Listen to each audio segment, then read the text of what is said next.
Salam alaikum. Bonjour. Dans cette vidéo, nous allons donner les prérequis ou le début de la mécanique. Les choses dont on a besoin.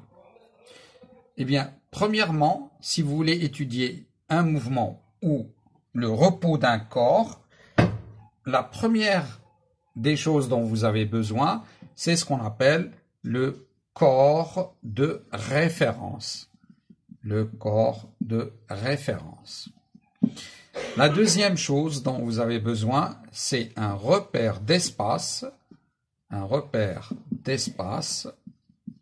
lié au corps de référence. Au corps de référence. La troisième chose, vous avez besoin d'un repère de temps, car sans le temps, il n'y a ni mouvement ni repos. On ne peut pas étudier le mouvement hors du temps. Donc voilà les premières choses dont vous avez besoin. Maintenant, puisqu'on a besoin d'un repère d'espace, on va essayer de définir le premier repère d'espace, le plus simple, c'est celui où le mouvement se fait sur un seul axe. Je prends donc OX. Et là, je définis un vecteur que j'appelle le vecteur unitaire I. Et si à un instant donné, votre corps se trouve en un point M, eh bien, on peut définir le vecteur OM qu'on appelle vecteur position. Donc, c'est le vecteur position. Il définit la position de votre objet à un instant donné.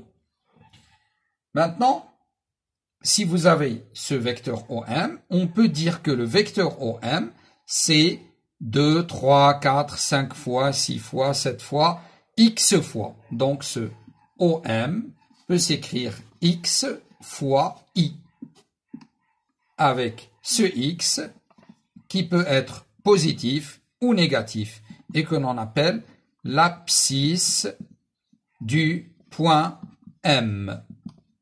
Cette abscisse a pour unité le mètre, car c'est une distance. Mais attention, X peut être positif ou négatif, contrairement à une distance. La distance ne peut être que positive.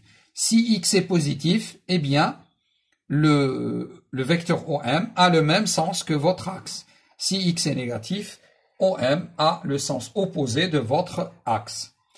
On veut étudier le déplacement de M. Et donc, on veut étudier la variation de OM.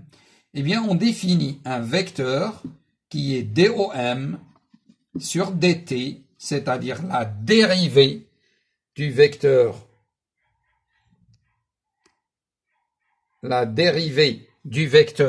OM par rapport au temps et que l'on appelle le vecteur vitesse. C'est le vecteur vitesse. Eh bien, ce vecteur vitesse, comme c'est la dérivée de OM, eh bien, ce sera dx sur dt fois i plus x di sur dt. Or, le vecteur i est un vecteur unitaire, c'est-à-dire un vecteur constant. I est un vecteur constant. Si c'est un vecteur constant, sa dérivée par rapport au temps est nulle. Donc, on peut donc dire que le vecteur vitesse est égal dx sur dt fois i directement. Alors, vx, le vecteur v, peut s'écrire sous la forme vxi. C'est donc dx sur dt fois i. Voilà donc le vecteur vitesse. Alors, si Vx, c'est ce qu'on appelle le vecteur vitesse, si Vx est positif, eh bien, votre mouvement se fait dans le même sens que l'axe. Si Vx est négatif, eh bien, le mouvement se fait dans le sens opposé de l'axe. Maintenant, on peut définir, si on veut étudier si V change ou pas, on peut définir ce qu'on appelle le vecteur accélération, qui est dv sur dt, c'est la variation du vecteur vitesse. Eh bien, c'est aussi la dérivée seconde du vecteur OM. C'est donc la dérivée seconde. Ceci est une façon de décrire la dérivée seconde. Et ce vecteur s'appelle le vecteur accélération. Accélération. Alors, ce vecteur peut s'écrire AXI, c'est-à-dire dvx sur dt fois i. Et donc la dérivée seconde de x par rapport au temps fois i. Donc il est évident que là aussi je n'ai pas dérivé i puisque je viens de montrer plus haut que la dérivée de i est nulle. Et donc voilà le vecteur accélération. Il a pour composante ax ou dvx sur dt ou d carré x sur dt carré. C'est-à-dire que ax c'est dvx sur dt ou alors c'est d carré x sur dt carré. Donc on a défini le vecteur OM, le vecteur V et le vecteur A. Si vous voulez la norme de OM, eh bien c'est valeur absolue de x. La norme de V, c'est valeur absolue de Vx. La norme de A, c'est la valeur absolue de AX, puisque X, Vx et AX peuvent être négatifs et on prend juste la valeur absolue. Maintenant, si on veut étudier ce type de mouvement, c'est-à-dire un mouvement qui se fait sur un seul axe, on peut l'étudier en voyant l'expression de x ou de Vx ou de Ax. Prenons un exemple simple. Je prends une équation x en fonction du temps du type suivant. Si x est égal à 2t plus 3, eh bien dx sur dt, qui n'est autre que Vx, c'est 2. Et d carré x sur dt carré, qui n'est autre que dvx sur dt, qui est ax, eh bien c'est 0. Donc on constate que les composantes de la vitesse, c'est 2. La composante de l'accélération, c'est 0. Et l'équation horaire du mouvement, c'est x égale 2t plus 3. Donc, si je remarque ce type de mouvement, il est évident que le corps est en train de bouger, puisque x varie en fonction du temps. Mais que la vitesse est constante, puisqu'elle ne varie pas en fonction du temps. L'accélération est nulle. Eh bien, ce type de mouvement est appelé un mouvement rectiligne,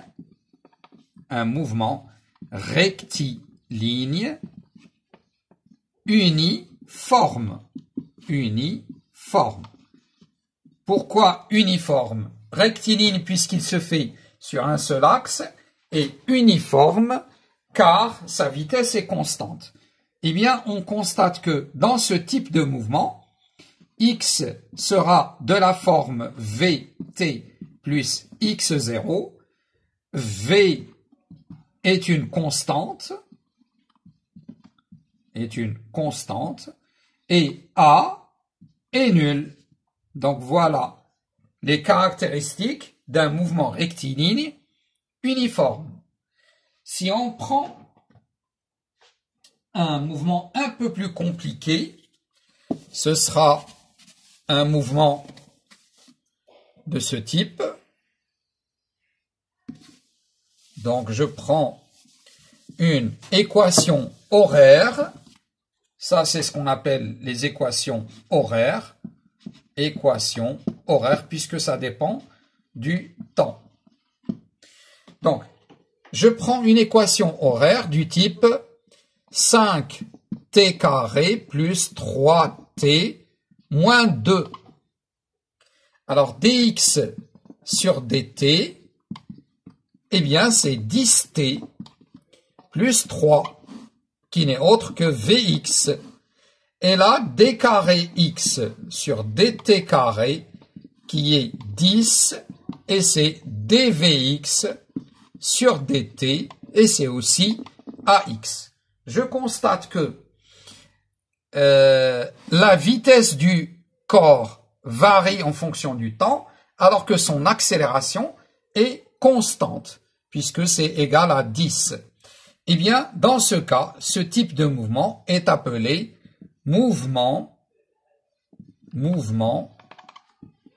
rectiligne, parce qu'il se fait sur un axe, un seul axe, uniformément varié. Pourquoi varié? Parce que sa vitesse varie, uniformément, puisque son accélération est constante. Dans ce cas, le A est une constante. Le A est une constante. V varie en fonction du temps de ce type ou de cette façon, plus V0. Et X sera de la forme 1/2 AT carré plus V0T plus X0. Donc voilà les caractéristiques d'un mouvement qui est rectiligne, uniformément varié. Si on passe maintenant à un mouvement plus compliqué, du genre qui se fait dans un plan, eh bien il faudra dans ce cas définir deux axes ou alors deux coordonnées. Donc, on aura OM qui s'écrit sous la forme XI plus YJ, puisque votre mouvement se fait dans un plan, eh bien, vous avez le point M qui a deux coordonnées, X et Y. Et dans ce cas, X est appelé abscisse du point M, Y est appelé ordonnée du point M, eh bien, X, elle est en mètres, eh bien, Y est aussi en mètres. Et dans ce cas, le vecteur V aura comme composante VXI plus VYJ. VX et VY sont les coordonnées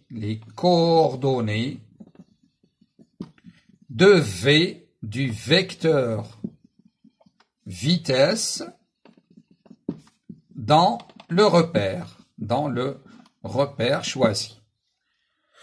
Et la Vx et Vy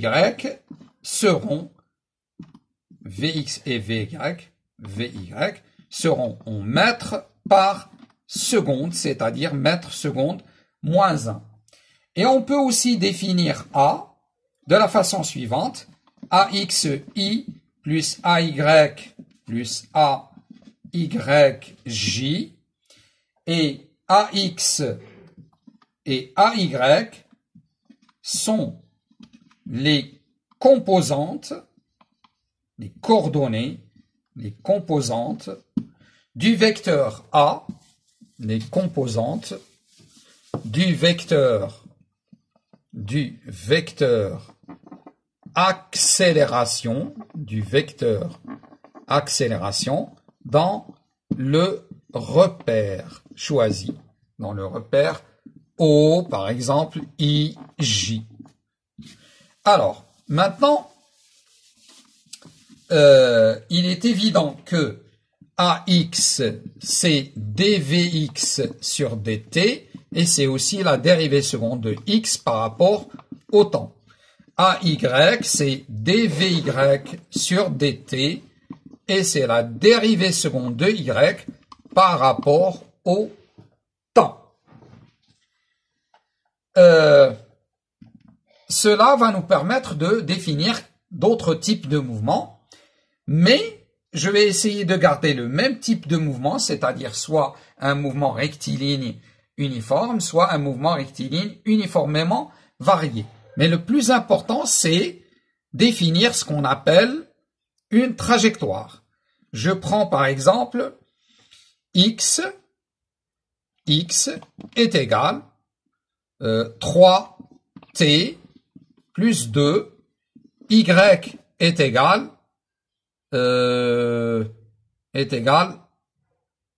disons 4t. Eh bien, dans ce cas, on peut définir, si on cherche déjà Vx, ce sera 3, qui est la dérivée de x par rapport au temps, et Vy, ce sera 4.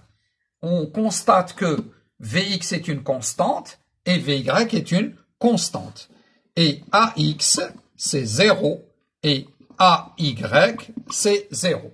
Il est évident que l'accélération est nulle, la vitesse est constante, il s'agit donc d'un mouvement qui est uniforme. Donc V est constante, mouvement qui est uniforme, Donc V est une constante et A est nul, l'accélération est nulle. Eh bien, dans ce cas, le mouvement est uniforme. Mais nous ne savons pas s'il est rectiligne ou pas. Comment on va essayer de trouver s'il est rectiligne ou pas? Eh bien, il faut utiliser les coordonnées x et y et essayer de déterminer l'une en fonction de l'autre. Donc là, je vais prendre les deux coordonnées. X est égal 3t plus 2, y est égal 4t. Eh bien, je vais essayer de tirer de la première t, donc c'est x moins 2 est égal 3t, et là c'est y égale 4t. Donc, t est égal x moins 2 sur 3, et dans la deuxième, c'est y égale 4t. Je remplace t dans la deuxième et j'obtiens t est égal x moins 2 sur 3. Et là, j'ai y est égal 4 fois x moins 2 sur 3. Donc, on constate que y peut s'écrire sous la forme 4 tiers x moins 8 sur 3. Et ça, c'est l'équation d'une droite. Il s'agit de l'équation d'une droite.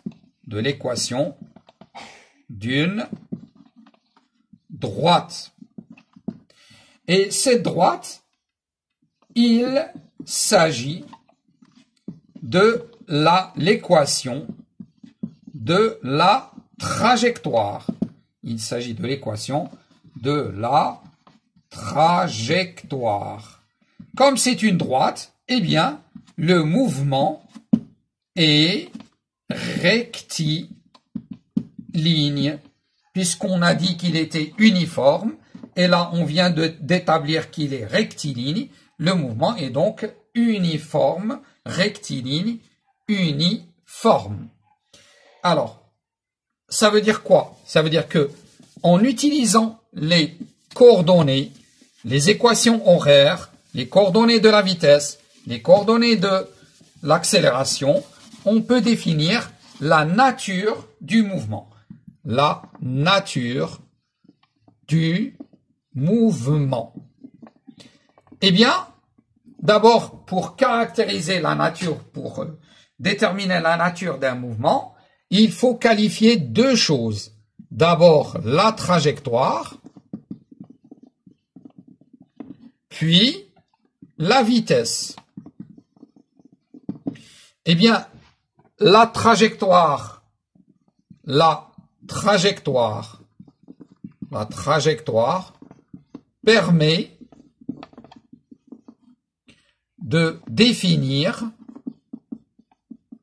les types suivants. Mouvement rectiligne. Mouvement rectiligne.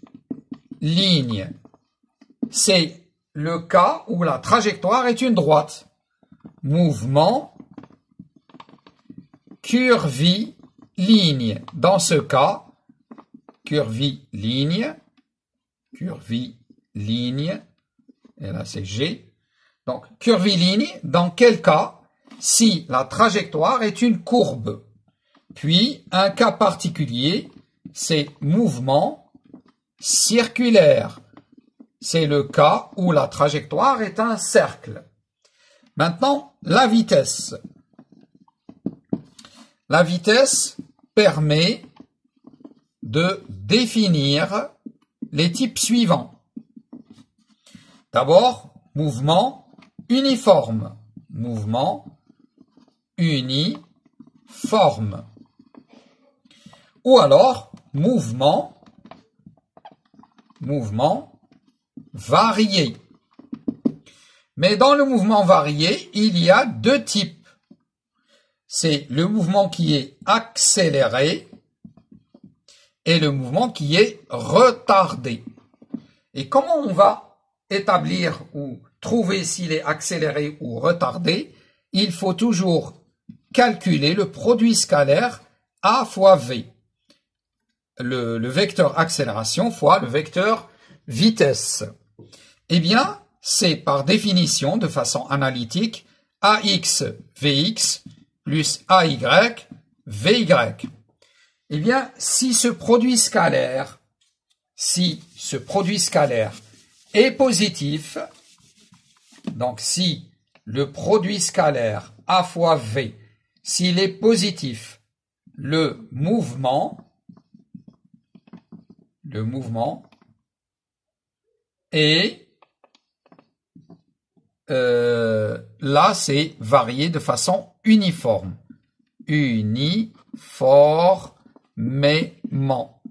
Uniformément varié. Donc, et le mouvement est uniformément accéléré. Maintenant, si le produit scalaire A fois V est négatif, le mouvement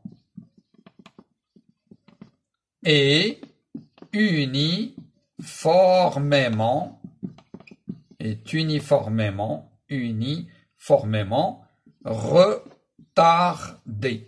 Attention, ne pas mélanger ça avec l'accélération négative ou l'accélération positive. Une accélération est positive ou négative, c'est un problème juste de signe des composantes. C'est-à-dire, si AX est positif, eh bien, c'est positif. Si AX est négatif, c'est négatif. Et ça n'a rien à voir avec le fait que le mouvement soit accéléré ou retardé. C'est toujours, pour voir s'il est accéléré ou retardé, il faut déterminer, calculer le produit scalaire A fois V.